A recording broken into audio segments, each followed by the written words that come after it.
Hello and welcome to part 5 of making Navia from Genshin Impact. In this video we will be making Navia's necklace. We used some pretty cool techniques in making this necklace, such as cutting intricate designs out, resin casting, 3D printing, beading, top stitching, and of course hand sewing. Let's get into making Navia's necklace. I used my Cricut to cut out the designs for the necklace. I first tried Cricutting on the back of the glitter canvas, which didn't really work. I tried again, however, on the glittery side, which also didn't work. I then tried glitter felt, which at least partially worked. I first cut out the center necklace piece, which almost failed, but luckily the Cricut was almost finished. Then Cricutted the side back pieces with a lot more ease. The Cricut was able to cut out majority of the outline of the front and back pieces of the necklace. The smaller, more intricate details did not fully cut through, so I used my crafter's knife to slowly and carefully cut out all the small details. I first worked my way all the way around the front necklace piece. I then moved on to cutting out all the decorative details of the necklace, starting off with bigger and easier shapes, then moving on to harder and smaller pieces after. I also used small scissors and a weeding tool to assist in removing the pieces. After a few hours, this is what the front piece looked like. I then moved onto the back felt pieces and repeated the same process as I did for the front piece. This took a really long time to do, but the process was so worth it once it was all finished. Now let's move on to the next step. To achieve this darkened look for Navia's necklace, I roughly cut out 3 layers of black mesh fabric for each necklace piece. This ended up being a total of 9 mesh fabric pieces to make the necklace. I roughly cut out heat and bond paper around each of the felt necklace pieces. I then ironed heat and bond onto the backings of the glitter felt pieces and then trimmed the excess heat and bond from the necklace outline. I had to trim this carefully around the edges so I didn't accidentally cut the felt. I spent more time ironing over the big necklace piece to ensure the heat and bond was securely bonding to the fabric.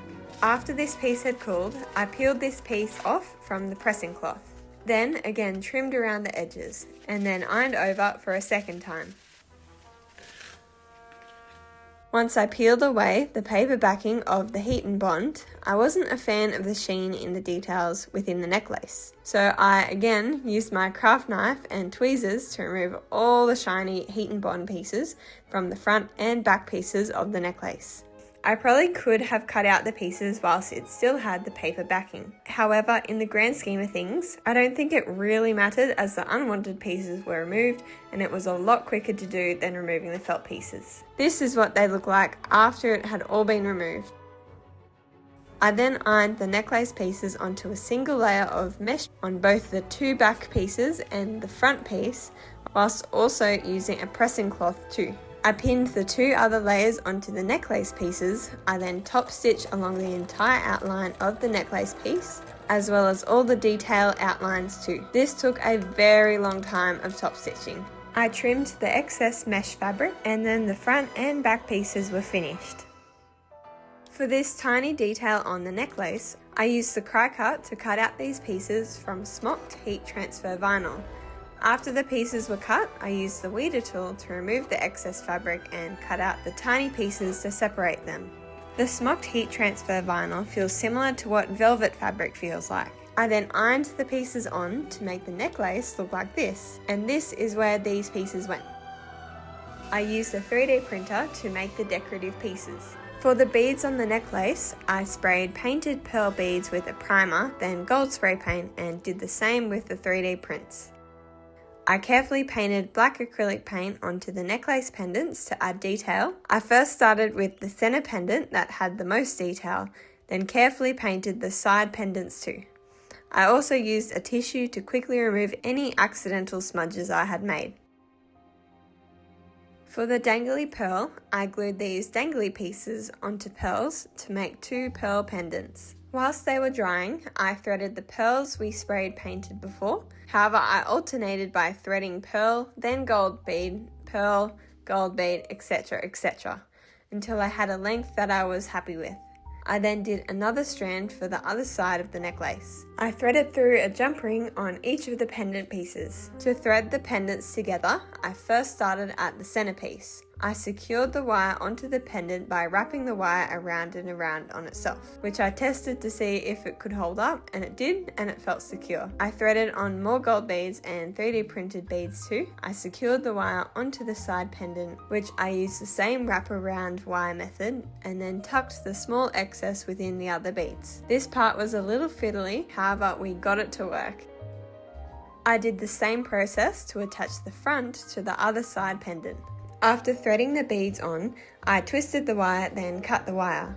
I couldn't thread the wire back through for ending each piece, so I ended up wrapping the wire around on itself.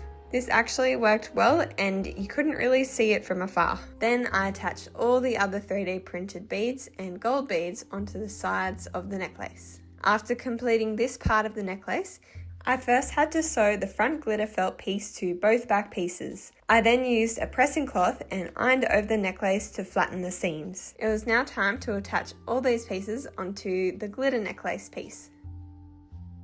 I attached the dangly pearl piece onto the pearl and gold bead strand. I think at this point I realised the jewellery fishing line was just not going to tie off, so I ultimately decided to thread the jewellery wire through the beads whilst they were still on the fishing line. This actually worked pretty well, transferring the beads from the fishing line onto the wire, and I was able to do it pretty quickly too. I attached the pendants to the felt necklace by piercing a jump ring through the felt, then connecting and closing it to join to a jump ring that joins to the pendant. I did the same for the ends of the pendant necklace and pierced the jump rings through the mesh fabric here. I then began planning my placements of the pearl gold bead strands and 3D print details. I glued all the clips on the backings of the 3D prints. I glued one clip on each of the smaller clips and glued 2 clips on the centerpiece.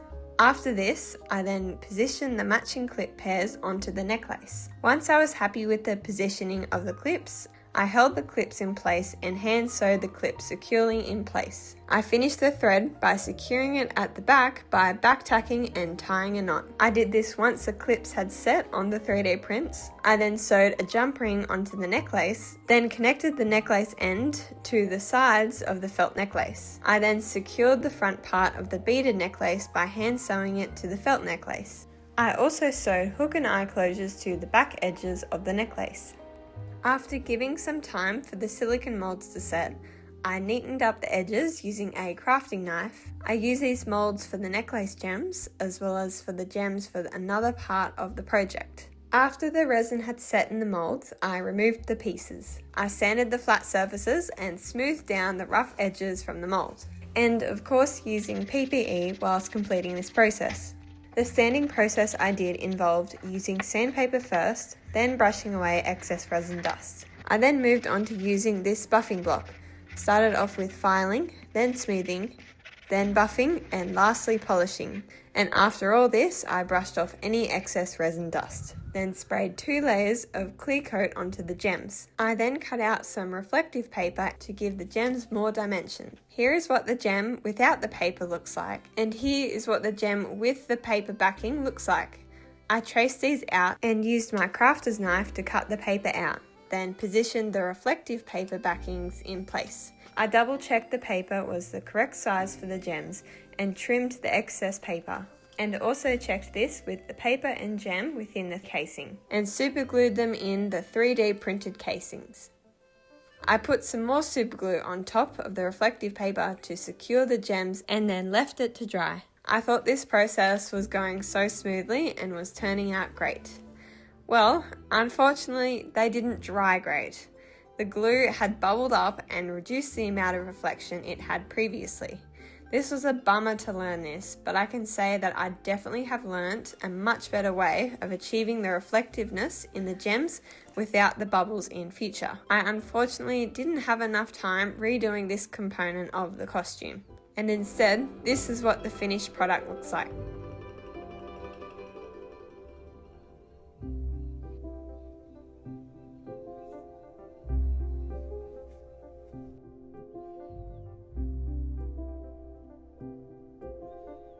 The necklace is now finished. I have definitely learnt a lot in making this. a bit of trial and error, as well as learning better crafting methods for future projects. Aside from the gems, I am overall pretty happy with how the necklace turned out. I've never made a necklace that involved this much sewing, but it was a great learning opportunity. I'm so glad I took my time in cutting all the little pieces from the necklace, because the results speak for themselves. Of course, there is some improvements that I could make. I would probably not backstitch on the glitter felt, and instead secure the stitch at the back.